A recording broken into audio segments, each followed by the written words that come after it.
공로와 은혜, 은혜와 공로, 공로냐 은혜냐, 이 두 가지는 로마 가톨릭, 우리가 잘 알고 있는 천주교와 우리 개신교, 우리 기독교 사이에 역사적으로 오랫동안 논쟁이 되어 왔던 이슈였습니다. 로마 가톨릭은 공로를 강조합니다. 자, 공로를 강조하는데 세 가지의 공로입니다. 첫째는 뭐냐 하면은 적정 공로.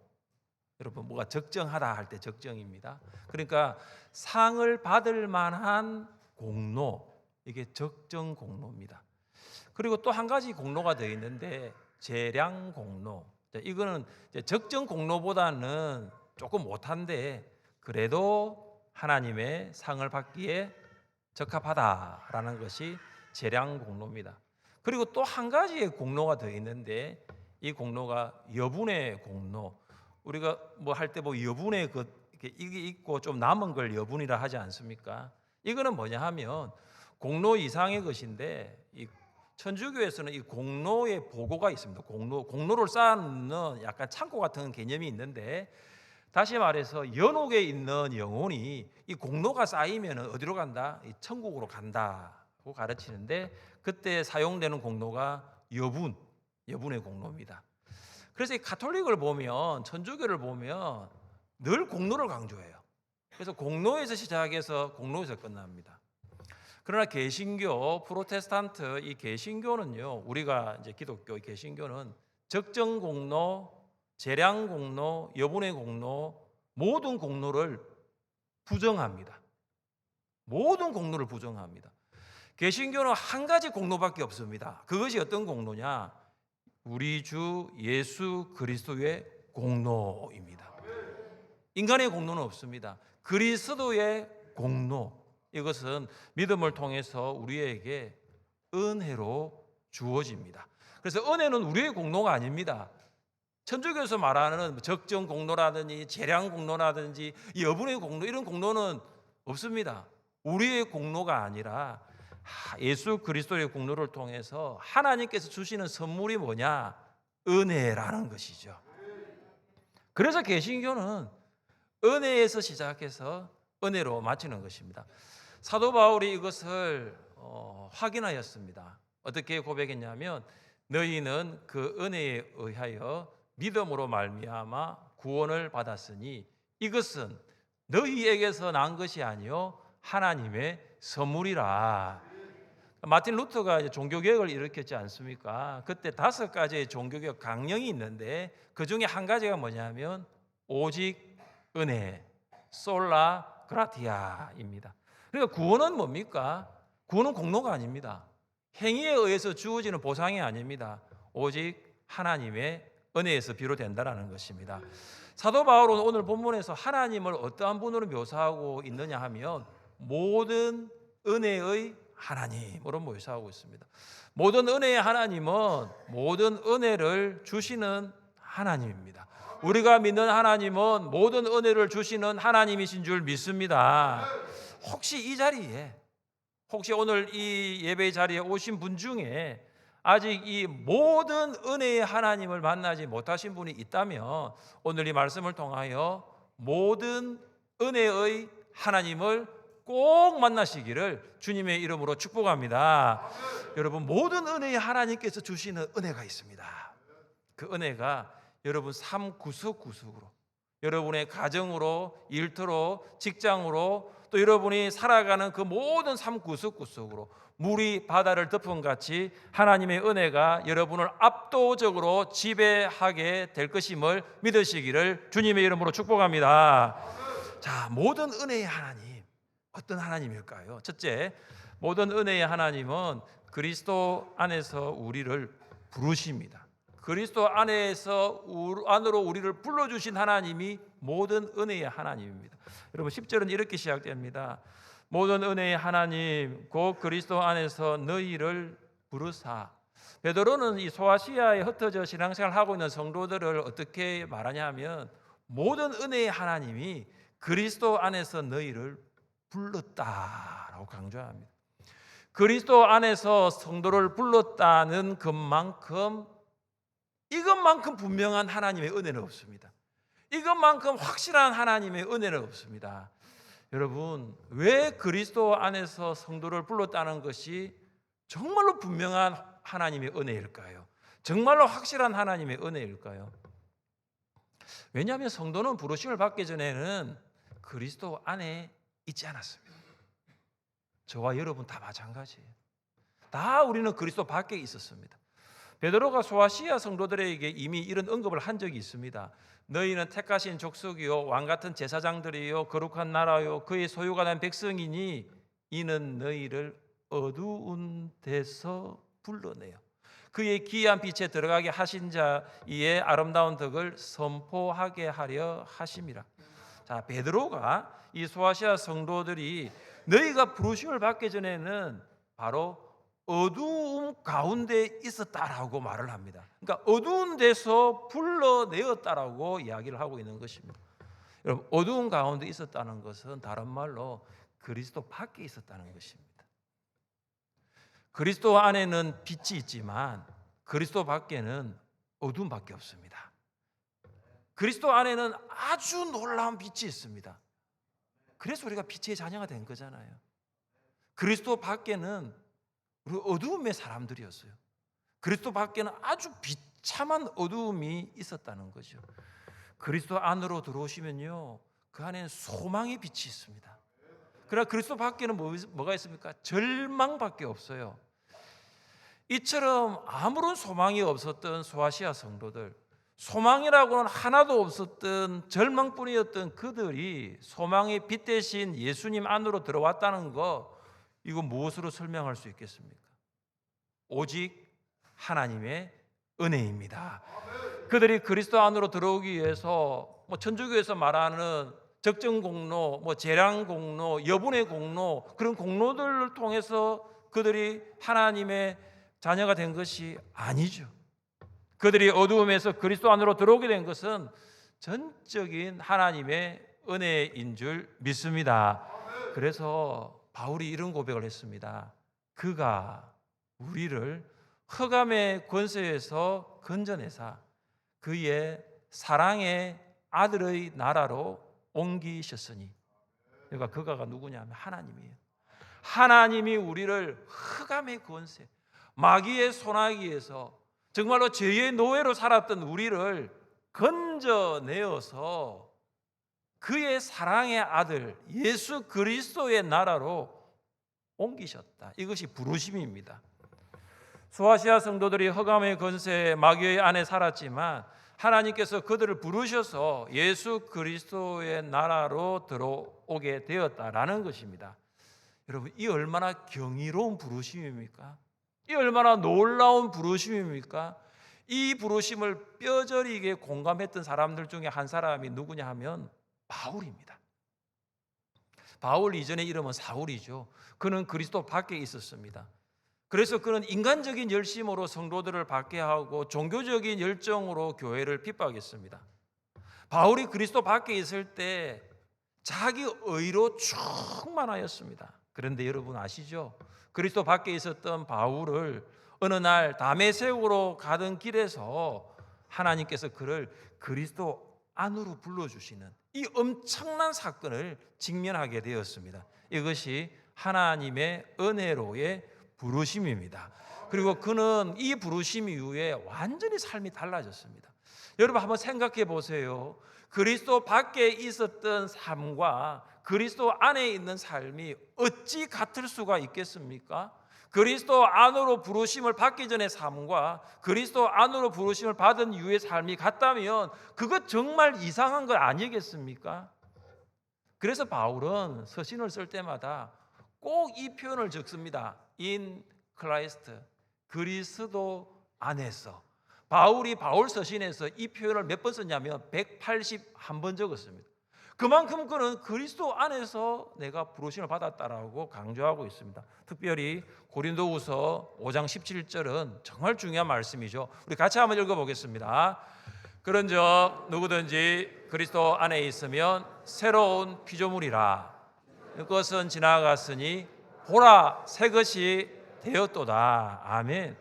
그리스도 안에 있을 때 새로운 피조물이 됩니다. 여러분 새로운 피조물의 시작이 어디라고요?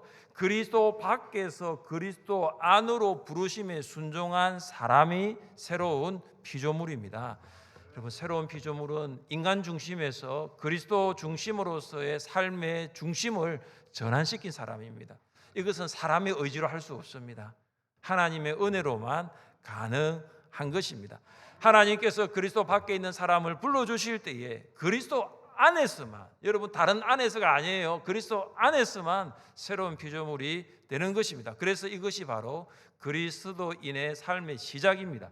성경은 하나님의 은혜로 그리스도 안에서 부르심에 순종한 성도의 삶이 바로 이러해야 한다라고 말을 하고 있습니다. 내가 그리스도와 함께 십자가에 못 박혔나니 그런 적이 이제는 내가 사는 것이 아니요 오직 내 안에 그리스도께서 사시는 것이라. 이제 내가 육체 가운데 사는 것은 나를 사랑하사 나를 위하여 자기 자신을 버리신 하나님의 아들을 믿는 믿음 안에서 사는 것이라. 모든 하나님의 은혜로 부르심을 순종한 사람 안에는 그리스도가 사십니다. 여러분 안에 그리스도 예수가 사시는 줄 믿습니다. 그렇다면 여러분은 모든 은혜의 하나님의 부르심에 순종한 사람이에요. 더 이상 자기 생각대로 살지 않습니다. 더 이상 자기 계획대로 자기 의지대로 살지 않는다라는 것입니다. 내 안에 누가 산다고요? 그리스도 예수 그리스도께서 사시니 내 생각이 아니라 하나님의 뜻대로, 내 의지가 아니라 하나님의 인도하심을 따라서, 내 계획이 아니라 하나님의 계획에 맞추어 살아가는 것입니다. 사랑하는 성도 여러분, 저는 모든 은혜의 하나님께서 여러분 한 사람 한 사람을 그리스도 밖에 있었는데 그리스도 안으로 불러주셨기를 원합니다. 아직 모든 은혜의 하나님의 부르심을 받지 못하신 분이 한 분이라도 있다면 이 시간 그 부르심 앞에 순종해 보시기를 바랍니다. 여러분, 모든 은혜의 하나님은 어떤 분이십니까? 둘째, 모든 은혜의 하나님은 고난과 비교할 수 없는 영원한 영광에 들어가게 하십니다. 10절은 이렇게 시작됩니다. 모든 은혜의 하나님 곧 그리스도 안에서 너희를 부르사 자기의 영원한 영광에 들어가게 하시니가 잠깐 고난을 당한. 여러분 10절을 잘 보시면은 대조가 나타나죠. 잠깐 고난, 영원한 영광입니다. 베드로는 소아시아 성도들이 세상에서 직면하는 고난을 말하면서 그거 잠깐이다. 그러나 너희들이 앞으로 소유하게 될 영광은 영원하다라고 대조시키는 것입니다. 성도들이 이 베드로가 대조하고 있는 고난은 잠깐이다. 그러나 영광은 영원하다. 이 명확한 사실을 잊지 말고 반드시 기억해야 됩니다. 그런데 여러분 어떻습니까? 성도들이 정말로 고난을 받고 있을 때는 그 고난이 잠깐으로 여겨지지 않습니다. 정말로 길게 느끼지는 것이죠. 특별히 이 불시험을 받을 때 이 불시험은 일반 시험과는 달라요. 강도가 불입니다. 불. 그리고 그 강도뿐만 아니라 이 고난의 기간도 엄청 깁니다. 로마 대화재 이후에 약 200년 동안 이 불시험, 이 고난을 받았습니다. 콜로세움의 맹수에게 살과 뼈가 뜯기기도 하고 십자가에 못 박혀 죽었습니다. 성도들이 박해가 점점 심해지자 그들이 이제 로마 안에서 예배를 드리지 못합니다. 로마 밖으로 나갑니다. 로마 밖에서 예배를 드리지 못합니다. 이제는 어디로 가느냐? 지하 무덤 안으로 들어갑니다. 그 지하 무덤을 카타콤이라고 우리가 알고 있습니다. 여러분 카타콤은 지하 10m에서 15m에 있는 무덤인데 폭은 1m밖에 되지 않아요. 높이는 3m입니다. 거미줄처럼 미로처럼 연결되어 있습니다. 어떤 사람이 그곳에 들어가면요 공포를 느낀답니다. 왜냐? 너무 어둡기 때문에 보이지가 않습니다. 여러분 그곳에서 200년 동안 그들이 예배를 드렸습니다. 700만 명에 이르는 성도의 시신이 그 카타콤 벽에는 이렇게 매장되어 있습니다. 성도들이 그 냄새나는 시체들과 함께 수백 년 동안 예배를 드렸지만 그들은 하나님을 버리지 않았습니다. 카타콤 안에는 흑암, 그런 절망만 있는 곳이 아니었고 하늘 소망이 있었습니다. 그들의 소망은 오직 주 예수 그리스도, 십자가와 부활이었습니다. 그 카타콤에 보면은 많은 이런 글귀들이 비문에 새겨져 있는데 이런 글이 있습니다. 우리가 가진 것은 없습니다. 우리는 고통에 시달리고 있습니다. 그러나 우리는 이곳을 떠나지 않을 것입니다. 왜냐하면 우리에겐 사랑할 사람들이 있기 때문입니다. 이 사랑할 사람들, 구체적으로 누구일까 보니 가족들이었습니다. 카타콤 비문에는 정말로 가족을 향한 정말로 사랑을 담은 그 아름다운 표현들이 정말 많습니다. 일부를 한번 읽어드리겠습니다. 남편 시시루스는 아내 시실리아 포라신다와의 아름다운 추억을 위해 이를 세운다. 우리는 하나님의 아들 구주 예수 그리스도 안에서 10년 생활하고 한 번도 서로 싸우지 않았다. 보니까 결혼한 지 한 10년 동안 함께 살았던 것 같습니다. 그런데 그들이 이야기합니다. 아름다운 추억을 위해. 그리고 카타콤이 뭐가 아름답습니까? 어디 좋은 해외여행을 간 것도 아닌데요. 이스타에서 여러분 잘 알려진 하프를 간 것도 아닌데 그 카타콤, 그 죽은 시체 냄새가 나고 그 어두움과 절망밖에 없는 그곳을 이 부부는 뭐라 하냐면 이곳에서 우리는 아름다운 추억이 있었다라고 합니다. 그러면서 이렇게 말하죠. 우리는 주님 안에서 만났고 예수님 안에서 결혼 생활을 하면서 한 번도 싸우지 않았다라는 거죠. 여러분, 우리는 풍족하고 우리는 정말로 우리는 편안한 곳에서도 의견이 안 맞으면 싸우는데 그 칠흑 같은 그 어두운 가운데서 이 부부는 10년을 살아도 한 번도 싸우지 않을 정도로 서로가 서로를 너무나 사랑했습니다. 이런 비문도 있다고 합니다. 지고하신 그리스도에게 사함받아 바이타리스는 8월의 토요일에 묻혔다. 25년 8개월 그녀는 남편과 9년 30일을 같이 살았다. 그러니까 아마 이분은 25년 정도, 25살에 이렇게 죽은 것 같아요. 그런데 이제 남편과는 한 9년을 함께 살았습니다. 그런데 이 아내가 남편을 이야기하면서 어떤 수식어가 있느냐 하면요, 지고하신 그리스도에게 사함받아. 다른 표현이 아니에요. 어떤 직업을 가졌다, 뭐 세상에서 로마에서 무슨 일을 했다가 아니고 주 예수 그리스도의 보혈로 제 사함을 받은 남편. 지금 이렇게 말을 하고 있는 거죠. 그 남편과 함께 산 9년이라는 세월이 너무나 행복했다. 그 남편과 함께 9년이라는 산 세월이 너무나 아름다웠다라고 추억하고 있습니다. 그리고 부모가 자녀에게 보낸 글귀도 참 많은데요.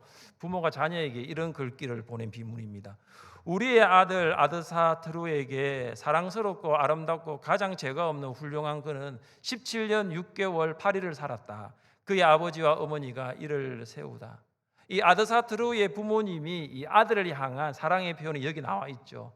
정말 사랑한 아들이었고 그리고 거룩하고 훌륭한 아들이었다라는 거죠. 여러분, 이걸 보면 뭘 느낄 수 있습니까? 아들이 먼저 죽었어요. 아들이 죽고 부모가 이 아들을 위해서 비문을 세웠습니다. 여러분, 아들이 먼저 부모를 떠났어요. 절망할 수 있죠.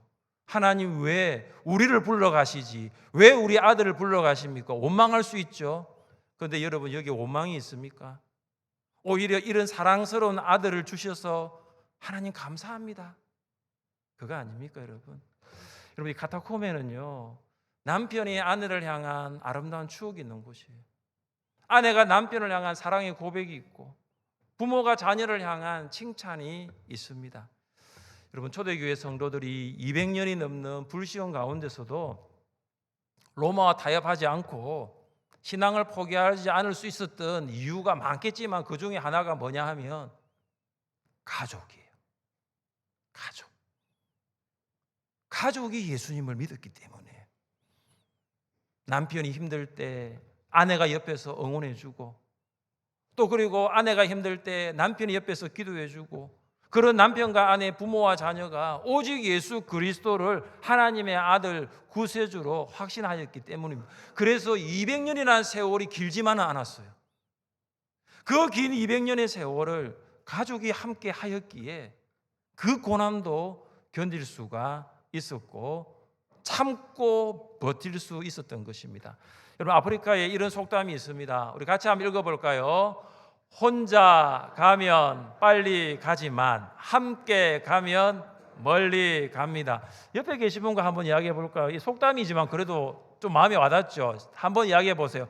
혼자 가면 빨리 가지만 함께 가면 멀리 갑니다. 그래서 뭐라냐면 저와 함께 같이 가요 이거예요. 우리와 함께 가요 이거예요. 혼자 가면 당연히 빨리 가죠, 여러분. 그러나 여러분, 멀리는 못 갑니다. 그러나 함께 가면 빨리는 못 갈 수도 있어요. 그러나 멀리 간다는 거예요. 신앙생활은 혼자 가는 100m 달리기가 아닙니다. 신앙생활은 함께 가는 마라톤입니다. 초대교회 그리스도인들이 그걸 알았어요. 함께 가야 되겠구나. 남편 혼자 혹은 아내 혼자가 아닙니다. 같이 가야 되겠구나. 그래서 예수님을 하나님의 아들 구세주로 고백하는 이 믿음의 동력자들과 함께 그 200년이라는 그 길고 긴 고난을 이겨낸 것입니다. 여러분, 멀고 먼 신앙의 길을 끝까지 가려고 하면 반드시 동력자가 필요합니다. 동력자와 함께하면 비록 끝이 보이지 않는 고난도 잠깐의 고난이 될 수 있습니다. 함께하는 동력자가 있으면 잠깐의 고난을 지날 수 있고 영원한 영광이 기다리고 있는 천국에 들어갈 수 있습니다. 그럼 바울은 회심한 이후에 참 많은 고난을 받았습니다. 상상할 수 없는 고난, 우리가 받는 고난과는 비교되지 않는 그런 고난을 바울은 받았습니다. 그런데 바울이 그것을 견딜 수 있었던 이유가 무엇입니까? 그의 고백을 들어보십시오. 우리가 잠시 받는 환난에 경한 것이 지극히 크고 영원한 영광에 중한 것을 우리에게 이루게 함이니, 장차 누릴 영광의 시간에 비하면 지금 바울은 내가 받고 있는 고난은 잠시다. 장차 누릴 그 영광의 무게에 비교하면 지금 내가 받고 있는 고난은 너무 가볍다라는 것입니다. 사랑하는 성도 여러분, 모든 은혜의 하나님은 고난과 비교할 수 없는 영원한 영광에 들어가게 하심을 믿으시기를 바랍니다. 세상의 성도로 살아가면서 받는 고난이 있지 않습니까? 천국에서 누릴 영원한 영광과 어찌 비교할 수 있겠습니까? 지금 성도로서 받는 고난, 그것은 우리가 장차 누리게 될 영원한 영광과는 비교할 수 없다는 것을 꼭 기억하시면서 모든 은혜의 하나님을 의지하여 승리하시기를 주님의 이름으로 축복합니다. 셋째, 모든 은혜의 하나님은 모든 상황에 충분한 은혜를 공급하십니다. 우리 함께 10절 말씀을 읽어보겠습니다. 10절입니다. 모든 은혜의 하나님고 그리스도 안에서 너희를 부르사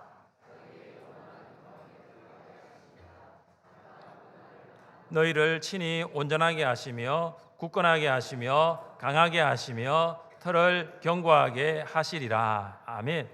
베드로는 모든 상황에서 충분한 은혜를 주시는 이 은혜의 하나님을 말하면서, 그러면 이 은혜의 하나님이 어떻게 충분한 은혜를 주시느냐를 10절에 4개의 동사를 가지고 말을 하고 있습니다. 먼저 모든 은혜의 하나님은 성도들을 온전하게 하십니다. 온전하게 한다는 말은 뭐냐면 모든 것을 원래 상태로 회복시키는 것입니다. 여러분, 배가 원래는 이렇게 파손된 게 없어요. 그러나 배가 항해를 하다가 보고 암초에 부딪히고 파손되잖아요. 그 배를 다시 온전하게 하는 것이 바로 여기에 있는 온전하게 하다는 것입니다. 그래서 파손된 배를 정비하다, 찢어진 그물을 다시 수리하다, 그런 내용이 온전하답니다. 여러분, 파손된 배를 수리해야 복된 항구에 정박할 수 있지 않겠습니까? 찢어진 그물을 정비해야 물고기를 잡아도 새어나가지 않겠습니까? 성도들의 이 고난 때문에 그들의 인생이 마치 파손된 배와 같이 파손되었고 찢어진 그물 같은 인생이 되었어요. 그런데 모든 은혜의 하나님께서 여러분의 그 파손된 인생을 원상복구시킬 것이다. 찢어진 인생의 그물 같은 여러분의 인생을 하나님이 원산 회복시킬 것이라고 말씀하고 있는 것입니다. 하나님만이 그렇게 하시는 거예요. 파손되어 침몰하고 있는 그 인생을, 하나님만이 찢어져 부족함이 많은 그 인생을 온전하게 회복시키심을 믿으시기를 바랍니다. 모든 은혜의 하나님은 성도들을 굳건하게 하십니다. 베드로는 하나님께서 성도들을 굳건하게 하신다, 이 말씀을 기록하면서 예수님께서 자신에게 했던 말씀을 기억했을 것입니다. 그러나 내가 너를 위하여 내 믿음이 떨어지지 않기를 기도하였노니 너는 돌이킨 후에 내 형제를 굳게 하라. 베드로가 예수님을 부인한 후에도 양무리를 목양할 수 있었던 것은 모든 은혜의 하나님께서 베드로를 굳건하게 하셨기 때문입니다. 여러분, 베드로는 예수님의 책망을 받아야 함에도 불구하고 그가 다시 굳건하게 될 수 있었던 것은 하나님의 은혜입니다. 사랑하는 성도 여러분, 하나님께서 여러분을 다시 굳건하게 해주시는 줄 믿으시기를 바랍니다. 특별히 이 자리에 계신 우리 부모 여러분, 하나님께서 여러분을 굳건하게 해주셔서 여러분의 자녀를 굳건하게 세우십시오. 하나님께서 우리 목녀 여러분을 굳건하게 해주셔서 여러분 목장 안에 연약한 목원을 굳건하게 세우시기를 주님의 이름으로 축복합니다. 모든 은혜의 하나님은 성도들을 강하게 하십니다. 여러분, 강하게 하다는 이 표현 안에는 동물의 왕인 사자를 연상하시면 됩니다. 얼마 전에 지난주였죠. 우리가 사자가 마귀를 이야기할 때 우는 사자와 같이 두루다니며 산길자를 찾는다라고 했지 않습니까? 오늘 베드로는 이 사자가 강력한 힘을 가지고 있는 것처럼 성도들이 고난 가운데 있을 때에 강력한 힘을 부어주시는 하나님이 바로 은혜의 하나님이심을 말씀하고 있습니다. 그리고 모세가 죽고 난 이후에 여호수아가 이 이스라엘 백성을 가나안으로 입성하고 정복하는 그 중차대한 사명을 받았습니다. 그때 이 여호수아가 내가 과연 이 사명을 감당할 수 있을까? 그런 두려움이 몰려오게 됩니다. 하나님께서 그에게 이렇게 말씀하셨습니다. 강하고 담대하라. 너는 내가 그들의 조상에게 맹세하여 그들에게 주리라 한 땅을 이 백성에게 차지하게 하리라. 여러분, 하나님께서 여러분을 강하게 해주시기를 주님의 이름으로 축복합니다. 하나님은 강하신 하나님이에요. 하나님께서 힘 주시면 여러분이 이 고난 가운데서도 넉넉히 이기게 될 줄 믿습니다. 모든 은혜의 하나님은 성도들을 견고하게 하십니다. 성도들을 견고하게 할 수 있는 것은 여러분 오늘 견고하게 앞에 보시면 한 단어가 나오는데 터라는 단어. 터. 성경에 말하는 이 터는 바로 무엇입니까? 너희는 사도들과 선지자들의 터 위에 세우심을 입은 자라. 이 터가 뭐냐면 예수 그리스도예요. 예수 그리스도의 십자가와 부활, 복음을 말하고 있습니다.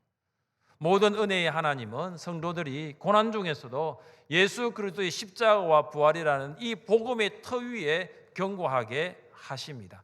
그래서 성도들이 견고하게 하는 것은 세상의 것이 아님을 알아야 합니다. 오직 예수 그리스도의 십자가와 부활을 바라볼 때에 모든 은혜의 하나님께서 견고하게 해주시는 것입니다. 여러분, 베드로는 이 놀라운 하나님의 은혜에 압도됩니다. 온전하게 하시고 여러분 정말로 이 굳건하게 하시고 이 강하게 하시는, 그리고 견고하게 하시는 은혜의 압도됨을 통해서 베드로가 11절에서 하나님 이렇게 찬양합니다. 권능이 세세 무궁하도록 그에게 있을지어다. 아멘. 하나님을 찬양하지 않을 수가 없어요. 은혜 받은 자는요 하나님을 찬양할 수밖에 없습니다. 베드로는 소아시아 성도들에게 이제 마지막 인사를 함으로써 베드로전서 본서를 마무리합니다. 우리 12절 말씀을 같이 읽겠습니다. 12절입니다. 내가 신실한 형제로 아는 실로안으로 말미암아 너에게 간단히 써서 권하고 이것이 하나님의 참된 은혜임을 증언하노니 너희는 이 은혜에 굳게 서라. 아멘. 여러분, 실라노가 누구죠? 신라죠. 신라. 바울과 2차 전도 여행을 함께 갔던 신라, 그리고 고린도에서 디모데와 함께 사역했던 동역자 신라입니다. 베드로는 본서의 기록 목적을 기록하는데 그것이 바로 하나님의 참된 은혜를 증언하는 것이라고 합니다. 베드로는 고난 중에 있는 소아시아 성도들이 하나님의 참된 은혜에 굳게 서기를 원했습니다. 시류에 요동하지 않기 위하여. 시류에 떠내려가지 않을 수 있는 것은 하나밖에 없어요. 하나님의 참된 은혜입니다. 성도들이 로마 황제의 앞에 절하지 않고 우상 숭배 앞에서도 믿음을 지킬 수 있는 이유는 한 가지입니다. 하나님의 참된 은혜에 굳게 서는 것입니다.